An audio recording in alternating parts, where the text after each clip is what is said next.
So the purpose is really to understand where are we from, in fact, what's happened at the beginning. So you know that there is this Big Bang theory, and we try to reconstruct what's happened just after the Big Bang. This 95% of the universe that we don't know is one of the biggest challenges of fundamental physics today. When you know that you know only 5% of something, you immediately ask the question, what about the other 95%? And for that we need to build a collider, accelerator, and then detector to be able to detect what will be generated in the accelerator.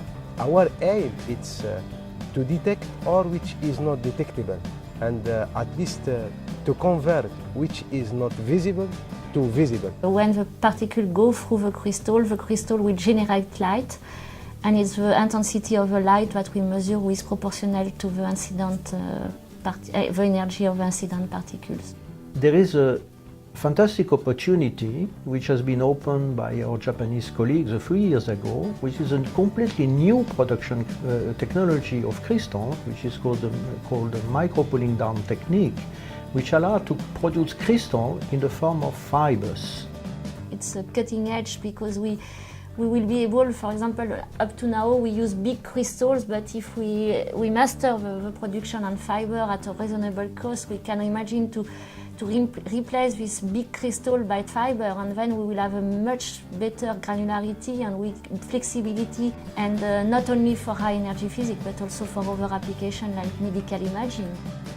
This allows to monitor better the radiation, for example, imparted during a tumor treatment. We have 15 partners coming from 12 countries from all over the world, so from the US and Japan, West and East Europe. EV industry is involved since the beginning of the project. Intelum is an excellent example of putting together really people with very different expertise from all the world. It's a very nice occasion for us to apply our scientific results in practical applications in CERN.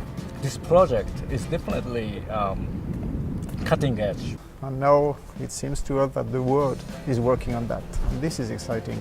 Hopefully we will have some ways to detect completely new phenomena which will open direction to the understanding of what represents this 95% of the missing energy or missing matter that is not accessible to us in the universe.